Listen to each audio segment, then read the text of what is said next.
ସାଙ୍ଗମାନେ ପିଲାମାନେ ଲାଇନରେ ସ୍କୁଲକୁ ଯାଉଛନ୍ତି, ପରୀକ୍ଷା ହଲକୁ ଯାଉଛନ୍ତି, ପରୀକ୍ଷା କେନ୍ଦ୍ରକୁ। ତେଣୁ ପିଲାମାନଙ୍କର ଉତ୍ସାହ କେମିତି ଆଜି ଭଲ ପରୀକ୍ଷାଟେ ସେମାନେ ଭଲ ଉତ୍ତର ଦେବେ, ସେଥିପାଇଁ ସମସ୍ତେ ପ୍ରସ୍ତୁତ ହେଇଯାଇଛନ୍ତି। ଭିଡ଼ ଦେଖୁଛନ୍ତି। ଆଜି ହେଉଛି ମାଟ୍ରିକ ପରୀକ୍ଷା। ମାଟ୍ରିକ ପରୀକ୍ଷା ପାଇଁ ପିଲାମାନେ ଚଳଚଞ୍ଚଳ। ଆଜି ସାହିତ୍ୟ ପରୀକ୍ଷା କେମିତି ଭଲ ହେବ, ପିଲାମାନେ ସେଥିପାଇଁ ବି ପ୍ରସ୍ତୁତ ଅଛନ୍ତି। ନମସ୍କାର ସାଙ୍ଗମାନେ, welcome to Shiv Sangeeta blog. ଆମେ ଆସିଛୁ ଆଜି ବୋର୍ଡ ପରୀକ୍ଷା ଦେବା ପାଇଁ। ବୋର୍ଡ ପରୀକ୍ଷାରେ ଆଜି ଆମର କୋଉ ସବଜେକ୍ଟ ଅଛି ଭାଇ? ଆମ ସାହିତ୍ୟ ଭାଷା ଅଛି, ଆମ ମାତୃଭାଷା। ତେଣୁ ଆମେ ପୁରା ଜମେଇ ଦବୁ ଆମ ପରୀକ୍ଷାକୁ। ଭଲ ଭାବରେ ଆମେ ପ୍ରସ୍ତୁତ ହେଇକି ଆସିଛୁ। କେତେ ମାର୍କ ଆମ ଜମା ପରୀକ୍ଷା ଭାଇ? 100 ମାର୍କ। 100 ମାର୍କ ପାଇଁ ଆମେ ପୁରା ପ୍ରସ୍ତୁତ। ଆଉ ଖାଲି ଗେଟ୍ ଖୋଲିଲେ ଆମେ ଭିତରକୁ ଯିବୁ, ସବୁ ଉତ୍ତର କରିକି ଆସିବୁ।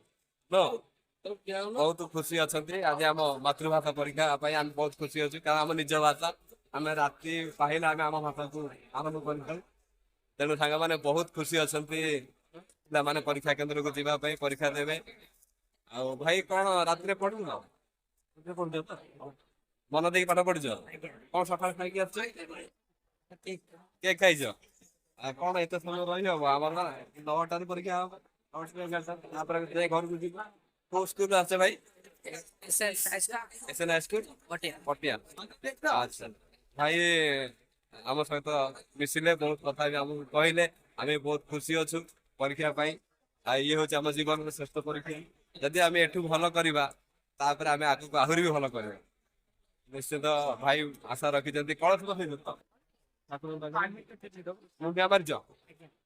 ଭାଇ ରେଡି ପୁରା ପରୀକ୍ଷା କେନ୍ଦ୍ରକୁ ଯିବା ପାଇଁ? ଭାଇ ରେଡି, ଆମେ ବି ରେଡି। ତେଣୁ ଖାଲି ଅପେକ୍ଷା, ଆମେ କେତେବେଳେ ଗେଟ୍ ଖୋଲା ହବ, ପରୀକ୍ଷା କେନ୍ଦ୍ରକୁ ଯିବୁ, ପୁରା ଜମେଇକି ଲେଖିବୁ। ସାଙ୍ଗମାନେ ମାଟ୍ରିକ ପରୀକ୍ଷା ପାଇଁ ବହୁତ ଆମେ ଏକ୍ସାଇଟେଡ୍ ଅଛୁ। ଆଉ କେମିତି ଭଲ ପରୀକ୍ଷା ହବ।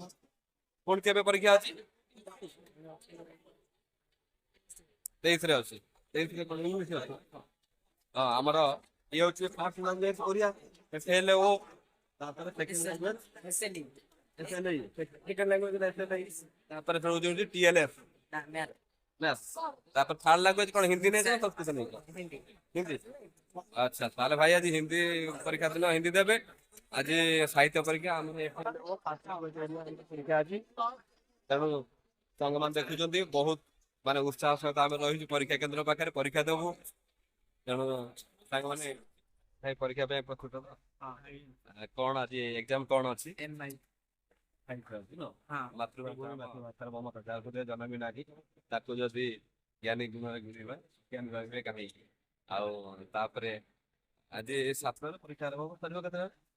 ପରୀକ୍ଷା ଷ୍ଟାର୍ଟ ହବ 9ଟାରେ। ଆଚ୍ଛା, 9ଟାରୁ ଆରମ୍ଭ ହବ ଆଉ 11ଟା କିନ୍ତୁ ଭିତରକୁ 7:30 ନା କୁହ?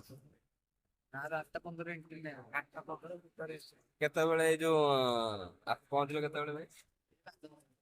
କୋଉ ସ୍କୁଲରୁ ଆସିଛନ୍ତି? ଆଚ୍ଛା, ସବୁ ରୋଲ ନମ୍ବର ସବୁ ପାଇଗଲେଣି? Class hall. ଆଉ ଭାଇ ଏ ପରୀକ୍ଷାଟା ହଉଛି ଆମ ଜୀବନର ଶ୍ରେଷ୍ଠ ପରୀକ୍ଷା। କାରଣ ଆମେ ଚାହିଁଲେ ସବୁ ଛାତ୍ରଛାତ୍ରୀ ଯାଇଥାନ୍ତି, ଆମେ କେମିତି ଉନ୍ନତି କରିବା। ତ ଏଇଟା ହିଁ ଆମ ପାଇଁ ଗୋଟେ ଆଗକୁ ଗୋଟେ ବଡ ବାର୍ତ୍ତା ରହିବ, ଏବଂ ଆମ ଭବିଷ୍ୟତ ପାଇଁ ନିଶ୍ଚିତ ଭାବେ। କାରଣ ଆମେ ରଞ୍ଜି ଟ୍ରଫି ଖେଳୁଛୁ। ଏଇଟା ରଞ୍ଜି ଟ୍ରଫି ଯଦି ଆମେ ଭଲ ଖେଳି ପାରିଲେ, ତାପରେ IPL ଖେଳିବା, ତାପରେ ଇଣ୍ଟରନ୍ୟାସନାଲ ମ୍ୟାଚ୍ ଖେଳିବା। ତେଣୁ ମୁଁ ଆସିଲି ମୋ ପ୍ୟାରେଣ୍ଟସକୁ, ମୋ ପିଲାଙ୍କୁ ଛାଡିବା ପାଇଁ। ଆଉ କଥା ହେଇଗଲି, ବହୁତ ଭାଇ ବି ମୋ ସହିତ ଅଛନ୍ତି। ଆଉ ମୁଁ ତାଙ୍କ ସହିତ କଥା ହେଲି, ଆଉ ସେ କହିଲେ ଆଜି ପରୀକ୍ଷା ବହୁତ ଭଲ ହବ, ଆମ ମାତୃଭାଷା ସେଇଟା ବହୁତ ବଢିଆ ହବ, ଆମେ ଜମେଇକି ଲେଖିବା। କେତେ ମାର୍କ ରହିବ ଯୋଉ କୋଶ୍ଚିନ୍? 50-50 ତେଣୁ 100 ମାର୍କର କୋଶ୍ଚିନ୍ ରହିବ। ଆମେ କୋଶ୍ଚିନ୍ ପାଇଁ ପ୍ରସ୍ତୁତ ହେଇଯାଇଛୁ, ସବୁ ବିଷୟ ପଢାପଢି କରୁଛୁ। ତେଣୁ ଖାଲି ଅପେକ୍ଷା କେତେବେଳେ ଆମେ ସବୁ ପ୍ରକାର ଠାକୁରଙ୍କୁ ନମସ୍କାର କରି ଆସ, ମୁଣ୍ଡିଆ ମାରିକି ଆସ। କଳସ ନ ବସିଲେ ଭାଇ ମନ ଭଲ ଲାଗିବନି। ଆଉ ଘରେ ଆମେ ଯେତେବେଳେ ପରୀକ୍ଷା ଦେବା ପାଇଁ ଯାଉଥିଲୁ, ବୋଉ ବାପା ଠାକୁରଙ୍କ ପାଖରେ ପୂଜା କରି ଘିଅ ଦୀପ ଦେଇ କଳସ ବସେଇ ମୋ ପୁଅ କିନ୍ତୁ ଭଲ ଟିକେ ପରୀକ୍ଷା କେମିତି କରୁ।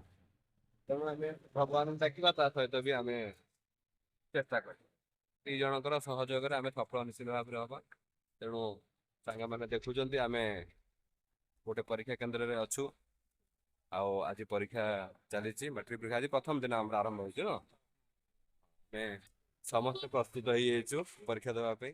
ସାଙ୍ଗମାନେ ଆମର ଆଡମିଟ କାର୍ଡ ଆମର ଲାମିନେସନ ହେଇକି ତମେ କରୁଛ ନା? ହଁ ହଁ, ଆମର ଗୋଟେ ବଡ ଆସିଥିଲା, ଚଉଡା ଆସିଥିଲା। ଏବେ ଏମିତି ଲମ୍ବାର ଦେଇ ଦେଇଛି। ଆମର ଗୋଟେ ଚଉଡା ଇଏଟା ଯୋଉ କୋର୍ଟଟା ଛୋଟ କେତେ ବୋର୍ଡର 36R054 XP 57 ତେଣୁ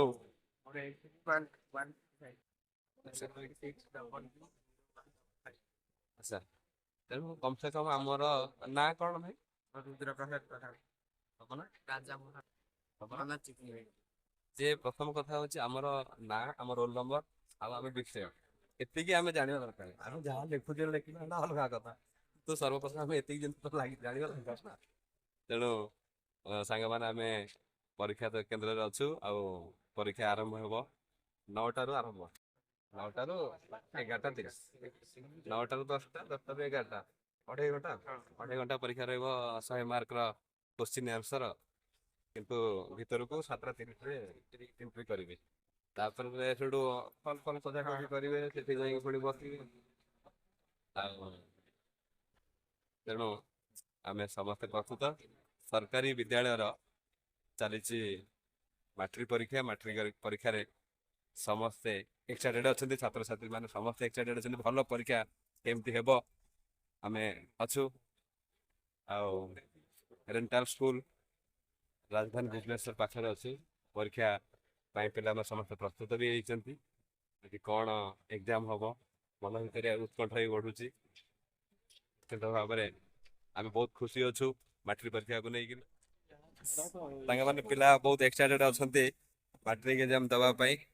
ଆଉ ଆଜି ପରୀକ୍ଷା ପାଇଁ ପ୍ରସ୍ତୁତ। ଦେଖୁଛନ୍ତି କେତେ ଖୁସି ଅଛନ୍ତି ଛାତ୍ରଛାତ୍ରୀ, ପରୀକ୍ଷା କେନ୍ଦ୍ର ପାଖରେ ଛିଡା ହେଇଛନ୍ତି। ଆମେ ବି ସେଇ ପରୀକ୍ଷା କେନ୍ଦ୍ରରେ ଅଛୁ। ଆଉ ମାଟ୍ରିକ ପରୀକ୍ଷା ଦେବା ପାଇଁ ସବୁ ଅଟୋରେ ଆସୁଛନ୍ତି, ବାଇକରେ ଆସୁଛନ୍ତି, ସାଇକେଲରେ ଆସୁଛନ୍ତି। ଯାହାର ଯେମିତି ସୁବିଧା ଅଛି ସମସ୍ତେ ଆସିକି ଏକ୍ଜାମ ଦଉଛନ୍ତି ଆଉ। ତେଣୁ ସମସ୍ତେ ପାଠ ପଢି ଆସିଛନ୍ତି। ଆମ ମାତୃଭାଷା ପରୀକ୍ଷା ଅଛି। ଭାଇ ଆଜି ସାହିତ୍ୟ ପରୀକ୍ଷା ଅଛି ତ? ଭାଇ ଗାର୍ଡିଆନ ହିସାବରେ ଆପଣ ଆସୁଛନ୍ତି ଆଉ। ପୁଅ ଦଉଛନ୍ତି ନା ଝିଅ ଦଉଛନ୍ତି? ପୁଅ ପରୀକ୍ଷା ଦଉଛନ୍ତି, ପଢି ଦେଇଛନ୍ତି ସାହିତ୍ୟ। ସାହିତ୍ୟ ଆମ ମାତୃଭାଷା ଲେଖିବ ନିଶ୍ଚିତ। ଯଦି ଆମେ ପିଲାକୁ ଟିକେ ସାହସ ଦବା, ପିଲା ଆହୁରି ଆଗକୁ ମାଡିବ। ଆଉ ଯଦି ଆମେ ନର୍ଭସ କରିଦବା, ପିଲା ଡରିଯିବେ। ମାଟ୍ରିକ ପରୀକ୍ଷା, କିନ୍ତୁ ଯାହା ହଉ ସମସ୍ତେ ହସ ଖୁସିରେ ପରୀକ୍ଷା କେନ୍ଦ୍ରକୁ ଯାଉଛନ୍ତି। ନାଇଁ କପି କରିବା ଦରକାର ନାହିଁ, କପି କଲେ ଆମେ ନିଜକୁ ନିଜେ ଠକିବା ନା। ଆଉ କାହାକୁ ଆମେ ଠକିବା? ନିଶ୍ଚିତ କପି କରନ୍ତୁ ନାହିଁ, ନିଜ ମନରୁ ଲେଖନ୍ତୁ। ସଠିକ ଉତ୍ତର ପିଲା ଲେଖିଲେ ଭାଇ ଭଲ ମାର୍କ ପାଇବେ। ତେଣୁ ସମସ୍ତେ ଚେଷ୍ଟା କରନ୍ତୁ, ଛାତ୍ରଛାତ୍ରୀ ମାନେ। ନିଶ୍ଚିତ ଆମେ କେମିତି ଭଲ ମାନେ ମାର୍କ ମାନେ କୋଶ୍ଚିନ୍ ଆନ୍ସର ଦବା, ଉତ୍ତର କେମିତି ଭଲ ପାଇବା। ତେଣୁ କପି ଆମେ ଆଶ୍ରୟ ନେଲେ ଆମେ ନିଜେ ନିଜକୁ।